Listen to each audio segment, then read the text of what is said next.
tokosolva comme telle discipline. Yami Balé, mission, il y a la police nationale congolaise. Pour la ça, donc le Valikam du respect, il y a droits humains, mais il y a droits de l'homme.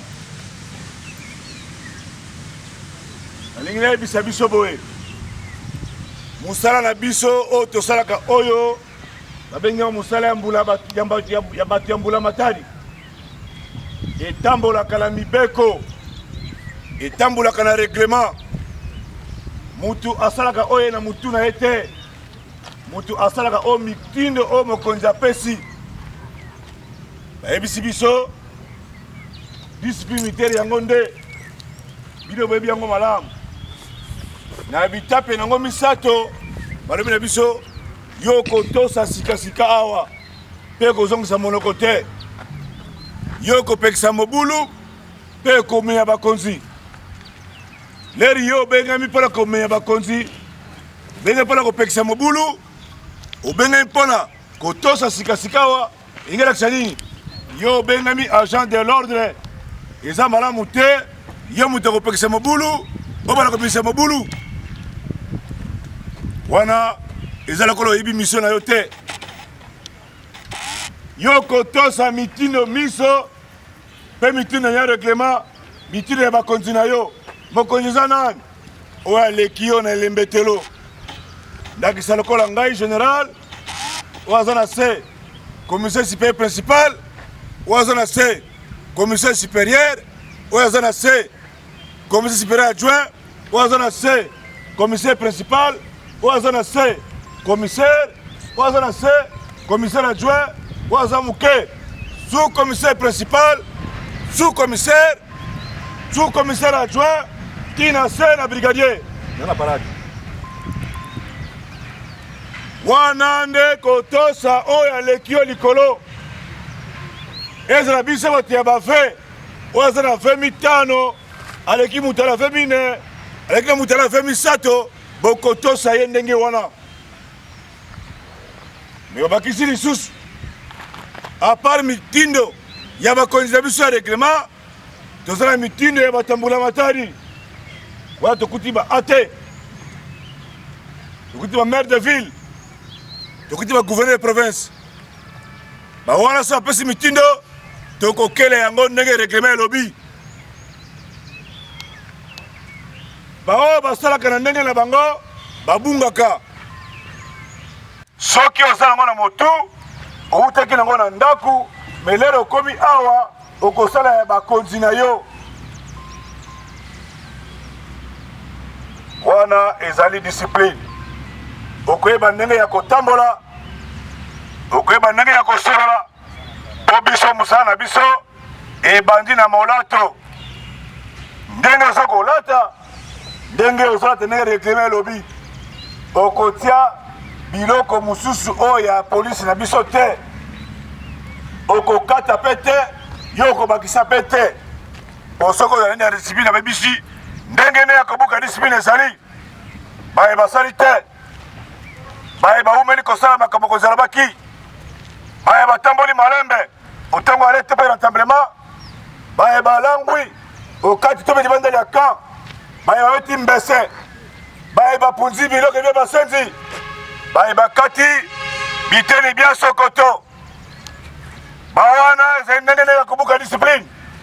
Mais leri yo so lata non conforme, leri yo so lata obakisi ya yo, ozuli mbanda ya mwasi na yo tye na mutu, obengengo bere. Ok, biso, bere eza onga na lati, botine eza nga lati. Babila biso botine noir, bere noir, wepe noir, tenue bleu méropé. C'est ça, règlement yangwana. Bao basolata na ndenge na bango, bolongola libela poto kosembola. Ils ont règlement. Ils ont discipline. Na olende te kotambola, na bizale na biso, civil à koto sa biso, po ebeke bato basali batu ya solo, ya discipline, basali batu ya règlement. Pour présence na biso, ezali mayele, pala bapsenzi. Eza malamu te, to sala contraire. Yami bale, owe kosembe likamotali mission ya police. mission na biso ezali constitutionnel eza depuis na mobeko likonzi ya mboka oyo tobengi constitution na français article 182 183 et 184 de la constitution de Biso, il est créé une police nationale congolaise dans la République démocratique du Congo. Et sa mission de sécuriser la population ainsi que leurs biens. Par le Biso, sécuriser les personnes et leurs biens. Et dans cette question de Biso, ça fait Biso, donc ça la volonté à Moutouté. Enfin, nous sommes spontanés, na sima torture, bandimaka yango te. Leri yo sobeta moto, bandima kayibi, seki yo zubuka. Yo zoyeba te, nini yo zosala. Na ebisi biso boye. Les temps sont mauvais. Tika kobeta bato. Tika kobota biloko ya bato.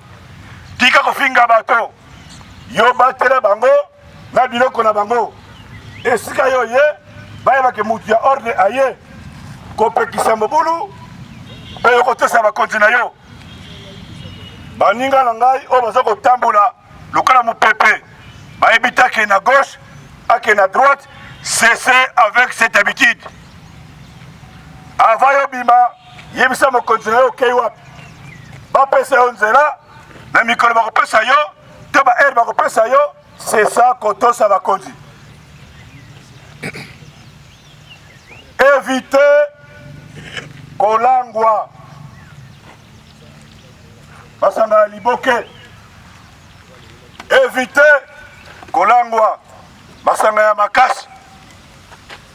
Soki tokuti yo na se ya molangwa tokosembola tokotuna ote nani bozofingisa bato na kati ya molangwa na yo biso tokofingama na kati ya molangwa na yo opposé ba acte mususu yali contre les droits de l'homme et droits humains wana tokotolere yango mokolo moko te.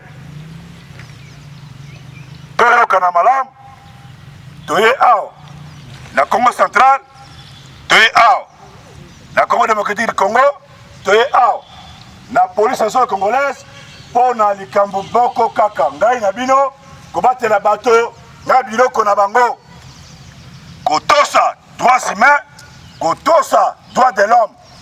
Devoir na yo ezali droit ya mutu mususu, droit ya mutu mususu ebe devoir na yo yo kipe ya yo ndenge yo kosala yango na bosolo ndenge mibeko mboka epesi yo kobakisa te kolongola te.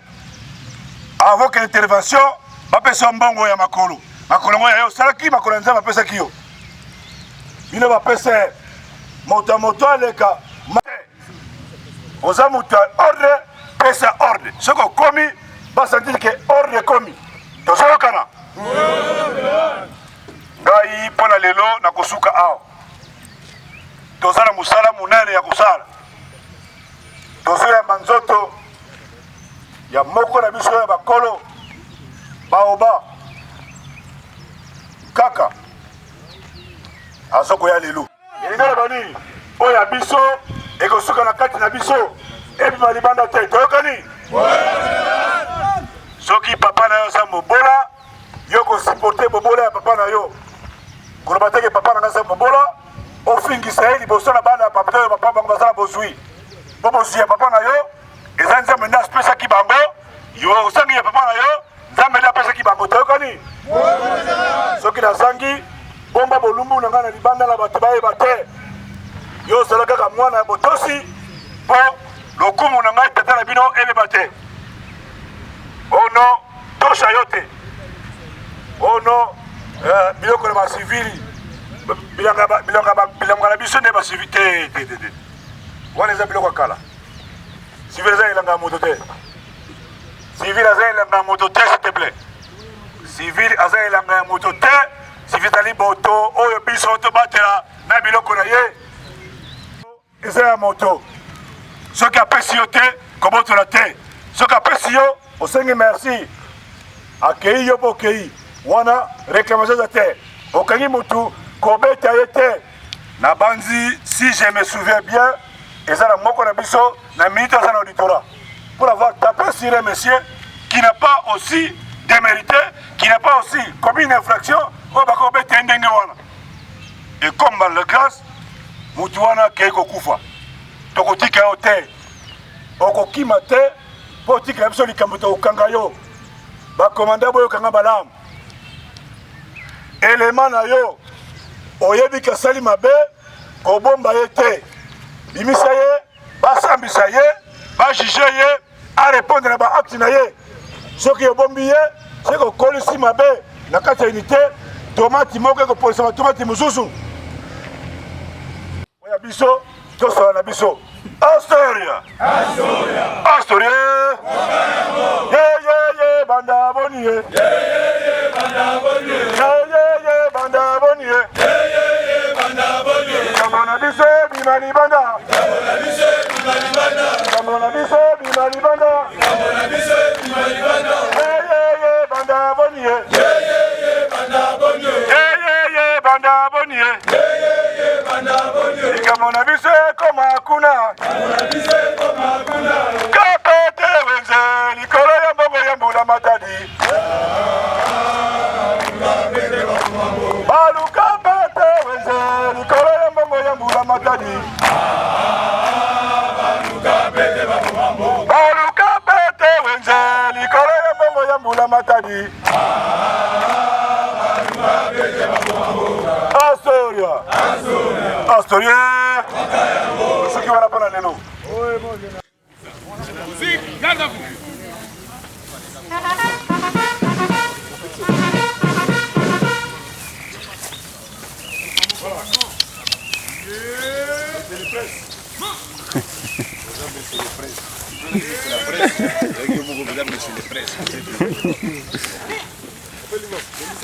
Mes chers frères, comme vous avez constaté depuis le mois de décembre de l'année passée, la cité ou l'agglomération de Kimpese vit à une turbulence sécuritaire. L'insécurité avait les domiciles parmi nous. Alors il avait plu aux autorités provinciales de pouvoir prendre des mesures pour pouvoir lutter contre ces inciviques. D'autres les traquer, les arrêter, les déférer devant les cours et tribunaux compétentes pour les gérer. C'est ainsi la police nationale congolaise, par mon entreprise, nous avons initié l'opération de traque contre les inciviques. La criminalité urbaine. Dans la criminalité urbaine, vous avez vu, il y avait des coupés de route, il y avait des koulouna, il y avait des bandits à main armée que nous ne recherchons qu'aujourd'hui. On avait demandé à ce que la population puisse collaborer et les services de sécurité travailler en synergie avec la police afin que ces malfrats-là, ces inciviques, soient mis hors d'état de nuire. C'est ainsi qu'aujourd'hui, nous allons présenter une échantillon parmi les gens que la police a arrêtés pour avoir commis ce genre de choses que nous avons citées à l'avant ici. Donc, il appartient maintenant à vous, la population, qui nous suivent au travers vos radios, vos télévisions et cette presse, de pouvoir diffuser notre volonté parfaite de collaborer avec vous, de travailler en synergie avec vous pour dénoncer ce genre de personnes que nous présentons aujourd'hui. Je m'en vais vous présenter, tel que je dis, l'échantillon des jeunes civiques qu'on a arrêtés, que je vais laisser la latitude notre chargé de renseignement de dire leur nom, les endroits et ce qu'on a réussi à saisir entre leurs mains. Ce sont des gens ici qui dérangent la quiétude de la population. Vous ne pouvez pas vivre librement, circuler librement, parce qu'eux se disent, des gangs, ils veulent se substituer au lieu place des services de sécurité. Or, la sécurité ici, la Constitution a défini les services qui les rendent. Il y a la police, il y a la NER, il y a la DGM, dans le cadre de la sécurité, de la défense, dans le cadre de la sécurité publique. Mais la défense, c'est les FARDC. Mais ces jeunes gens, nos frères, jusqu'à le contraire, ils voulaient nous aider, en nous aidant dans les désordres. Commencer à faire les choses des gens, on va blesser les gens, voire même tuer, ce qui n'est pas bon. Donc, ils sont là, on va les présenter, et après ici, nous allons les déférer devant leurs autorités compétentes judiciaires qui prennent en charge de ces gens. Et vous, pour me répéter encore, faites-nous confiance. Jusqu'à le contraire, nous avons confiance à vous. Merci beaucoup. Je vais maintenant appeler les responsables qui pourra donner certaines explications au sujet de ces personnes interpellées et arrêtées. Merci. Dans les parages, il y a eu des bruits, des couvercles. Alors les policiers qui étaient au point chaud sont déplacés, sont mis à patrouiller pour savoir qu'est-ce qui s'est passé. Alors ils sont allés, ils ont surpris d'abord 4 personnes cachées sous les arbres. En les interpellant, quelques temps après, il y a un autre qui s'est amené avec le fusil calibre 12 ici. Évidemment, on les a interpellés, ils ont été amenés à l'état-major. En continuant notre mission, nous avons un deuxième groupe de motocyclistes. Ces deuxième groupe sont impliqués dans le pillage de l'escadron PCR, l'équipe PC. Au troisième groupe, nous avons le groupe de machettes. Il y a un monsieur qu'on a interpellé, c'est celui-là, vers 5 h du matin, avec sa machette. Il suivait une maman qui se rendait à la boulangerie pour lui sortir son argent. Et on a parvenu à le mettre la main ici. Voici la machette. Pendant notre opération de classe ciblée, vers 3 h du matin, nous sommes allés surprendre M. Kambweni Polo Shadrach. Il est cité dans la mort du policier Kalala. Vous êtes surpris? C'est le monsieur ici qu'on a surpris. Cité dans ce cas-là. C'est lui qui avait participé à l'assassinat du policier Kalala. De la police nationale congolaise. Bon. Il y a un motocycliste ici, répondant au nom de Bakao et son ami. Celui-ci, ça c'est Bakao, et celui-là aussi, sont considérés, donc on le considère comme le conducteur des hommes de la loi dans les heures tardives. Voilà un peu la situation que nous avons. Le monsieur ici, c'est l'éclaireur des bandits à main armée. C'est celui-ci. Il vient de l'Angola. Le monsieur ici vient de l'Angola. En grosso modo, voilà un peu l'échantillon que nous avons.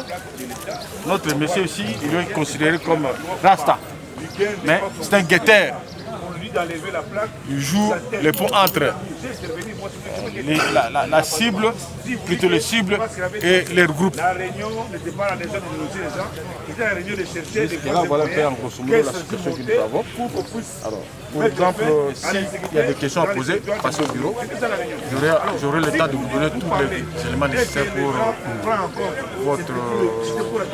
votre journal. Merci bien. Merci.